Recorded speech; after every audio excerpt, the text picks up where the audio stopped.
Everybody, it's Bruce from Board Game Impact, and in this video, I'm going to be doing an unboxing of Dune Imperium by Direwolf Studios.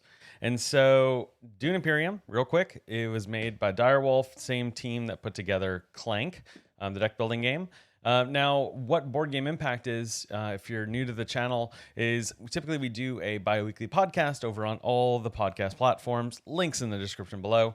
But what we really do is we're applying our educational lenses to the content we consume, the experiences we're having in the gaming hobby, because myself and Josh, my co-host on the podcast, both work for full-time in higher education, and I am also getting a PhD in human resource development. And so if that perspective sounds like if it's something of interest to you, please do make sure to hit that subscribe button and of course the bell icon so that way you get all of the content that's coming out. I've been doing some really cool videos lately I actually did one on Dune Imperium and the pre-order system that they had set up and looking at what's called aesthetic value. So if you want to check that out in the link above. This just popped up on your screen most likely. But I've also been making other educational content. I just analyzed my through social network analysis, analyzed my game group and the connections and who is my in group, who are my out group, and how we can build our game groups by understanding the data that surrounds them and how you can collect that data.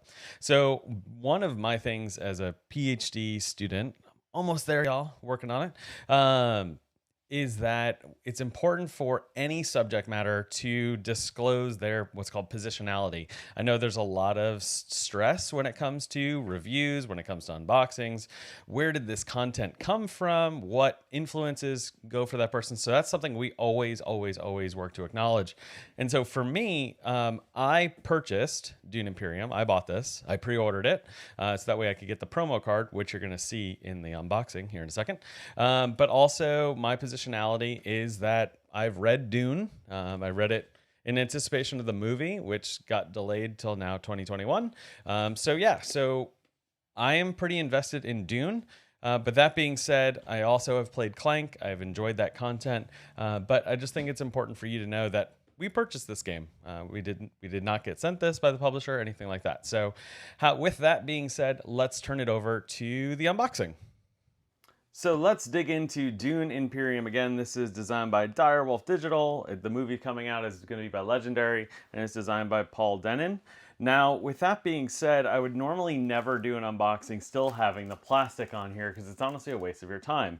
However, as I mentioned, I did a pre-order of this game because I was that excited about it because of reading the novels and everything. So I knew it was a game that I wanted to get besides for doing all the other research. And you can go see the videos again about that in the pre-order system. But the reason I wanted to leave the plastic on for the beginning of this is because when you did the pre-order, whether you did it from your local game store or from Direwolf directly, they included a promo card. And typically how you get promo cards, usually it's like in like a little separate package that's like taped on or an envelope or something. And I was like, where is the promo? Because there was nothing taped on. And that is because inside of the plastic, they included the Jessica Varakis promo card. So if you're looking for where's your promo card, there it is. Or if you happen to go by a game store and be hoping to pick up a copy with the promo card, it won't be attached separately. It'll be inside the plastic. For me, it was in the back, which I assume is where they're going to put all the other ones. But yeah, so if you're looking for that, that's where it is. So wanted to make sure you knew that. Okay, so Dune Imperium, and now we got our little promo card, which this is the back, so it matches the back of the box.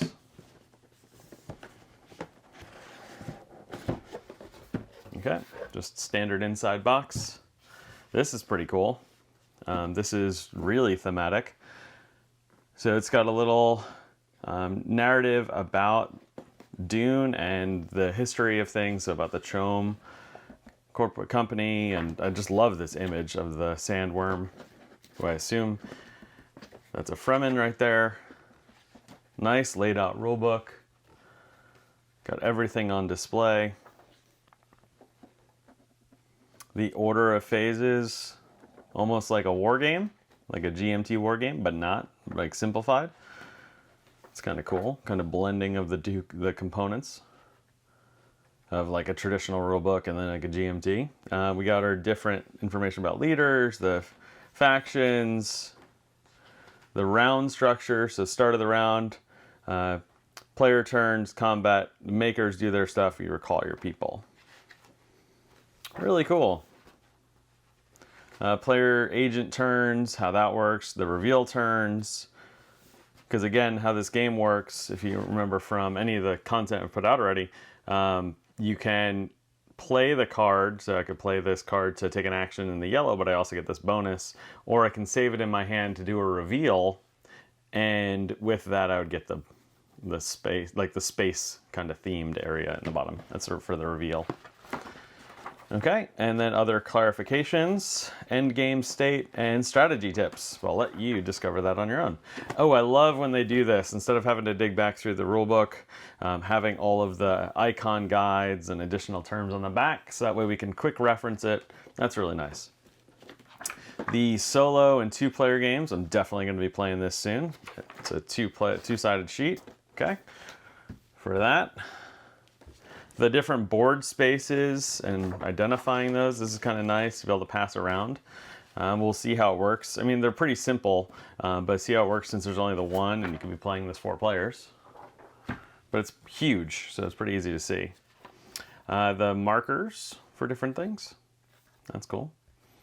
This is kind of cool, first player token. It's kind of crazy. I don't know if you can see, but there's like little stuff sticking out from it. Like, yeah, it's crazy. Okay.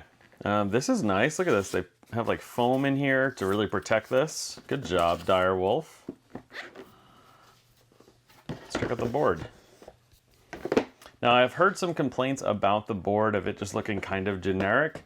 And yeah, I agree with you to an extent. And like, yeah, these could have looked more like cities, or they could have had like the different terrain and stuff. But I think it does a good job in conveying the information easy to see, at least for me.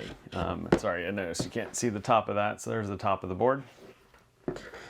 But for me, it looks pretty straightforward and something that I could easily show people to introduce them.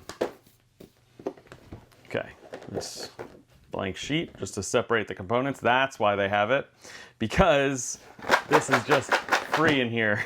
Oh my God. This is a giant deck of cards. So we're gonna open this. We gotta see what this giant deck is about. I have a hunch that it's the different faction cards, the starting decks. They're all the same. Oh, not all the same. So these are House Hagel. These are all House Hagel? And I believe, yeah, these are all. These are for the solo, the 1-player and 2-player aspects. So that's what that is. I'll let you just explore it on your own. The rest of this is the player starting decks, and then, man, this is huge. Like, this is huge. The player starting decks, as well as the like the fold space cards. So this will be in a general supply. If you've ever played Clank, this is the same group that made Clank. And so you've got some things always kind of in the supply as long as they're available. So you've got these sitting up there at the very least. So it kind of cuts down on the deck a little bit, but then your starting deck, I believe, is 10 cards. But yeah, and then you're going to be displaying these in the little item shop display. So that's cool. There's plenty of variability, it seems, in terms of what might be popping up during a game. I'm curious as to how much of this actually gets explored during a game. And of course, then we get to add in Jessica as well. Get rid of this. I am going to move this. Okay. What else we got? Let's take a look at this. Now, what's nice about this, I've seen this already. This is pretty cool. So these are the different factions you can play as, the character, the leaders you can play as. So Leto Atreides, Paul Atreides, Vladimir Harkonnen, Beast Raban, etc. These are pretty, I like the art. They definitely did a nice blend of the movie stills and then also still making artistic. What's nice about this, you only use 4 of these in the game. And it does have a recommended setup from what I've seen online of like use these 4, don't have like both Atreides in the same game, but you can do that if you want to. But what's nice is the 4 that you don't use, So let's say we're playing with these four. The four that you don't use, you deal one of these to each player. It doesn't matter which one they have because you turn them over. And it's got the different like info sheets for each player. So like how the round starts, the player turn, the combat, the makers, and the recall. So those steps that we already covered in the rule book. So that's kind of nice. So that way you can have your two things right next to each other or below, whatever you want, to kind of have your like a little reference area. That's cool. I like that from a learning standpoint. I think it'll help introduce the game to players and remind people, especially while they're still learning the game. But once they get to know it, I think it'll get a good clip. These are the different conflict cards. I'm not going to show these, but how these work, there's some different, these are event cards and conflict cards. So in the conflict area, you're going to deal out a certain number of 3, a certain number of 2s, and a certain number of 1s, and those indicate the rounds of the game. And so every round you're going to have different goals that you're trying to work towards if you win the conflict, and little bonuses. But then there's a whole bunch of events, and the reason I'm not opening this is because I don't want to spoil events for the game. I'd rather have you discover that for yourself. So what else we got in here? We've got our little agents. So let's take a look at these. Let's take a look at the red one. So these are pretty cool. It's just like a triangle on top of a triangle, essentially. It essentially makes it look like it's a person with robes. That's pretty cool. In the game, you start with 2 of these, and then if you take some of the actions on the board, you can unlock your third one. These are the spice tokens, just little hexagons. So you got the little ones to represent 1s, the big ones to represent 5s. There's no markers on it to tell you that. It's just that it is what it is. Your little player markers for like the victory point track, as well as another area on the board as well. So these big, easy to see. They're pretty large, almost like the size of my nail bed on my thumb. The water tokens, so these are all worth 1. I love the fact that it's all wooden. I have a thing for wooden components. I just really like it. And I like the color of this. I think it stands out well because I've noticed games before that don't differentiate when they have a blue and they have a blue token that represents something different than a player color. I love the fact that these are so contrasting. So that's exciting. Makes it easier to see things and understand what players have going on for them. So the blue player can't hoard water and you not notice it. But then you've also got the Mentat as a black figure, which is kind of hard to see against the black box. But yeah, it's pretty cool. It's got wearing like a little hat side profile instead of the other ones where it's like person front profile. Just player cubes. These are just standard little cubes, all wooden. So these are the ones for green and blue, and then red and yellow. It's kind of interesting. It's almost like a gold yellow. It's kind of nice. And they do look like they're all the same across the different components. And then finally, this is the money or Solari. So again, just like the makers, there's a lot more of these because the makers only come out if no one took that action space, and it's a maker space. Maker is another name for sandworm, by the way. If you're curious why I kept saying maker, because that's what they're called by the Fremen. So again, just like the maker's discs, though, the little ones are worth 1, the big ones are worth 5, and these are super thick. Look at that, compared to a single. I'm going to pull these out. That might be a little hard for you to see. But like, that's huge. So it's like the same size as the maker one. Was the maker one this thick? No, it was not. The money one is super thick. So that's to represent 5 money. But that's everything besides just an extra bag, because once you open some of this stuff, like this bag is honestly probably going to get used to hold all these cards. Like that's probably what's going to happen for me. So yeah, so this is Dune Imperium unboxing. So let's get back to the office and talk a little bit more about it and what I think. Okay, so now that we've gone through the unboxing of the Dune Imperium, this little guy, I gotta say, I like the artwork. I think the deck of cards is huge.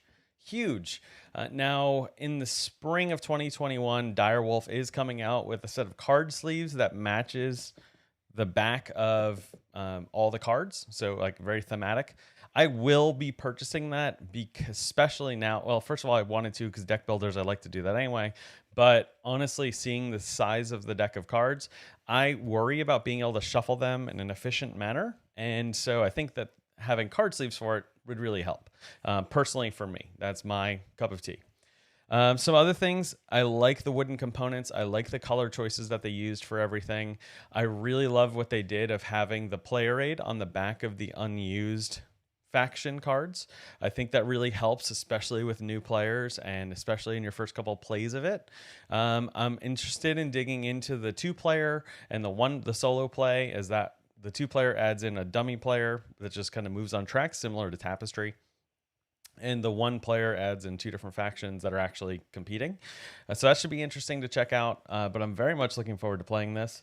Definitely going to be pulling some extra bags out because I like to separate all the components by player. So I can be like, here you go, here you go, here you go. And I think I might need 1 or 2 extra bags. But that's fine because obviously the components in here were really high quality. Now, in packing this thing back up, as you saw in the video, it had the foam. I did use that because otherwise the board might be shaking around a lot. And I wanted it to be held in real nicely so that way it doesn't potentially get dented. I don't really think that it would, but that is just something that I wanted to point out that is something I did just to protect it a little bit more. And so I hope that this is helpful to you.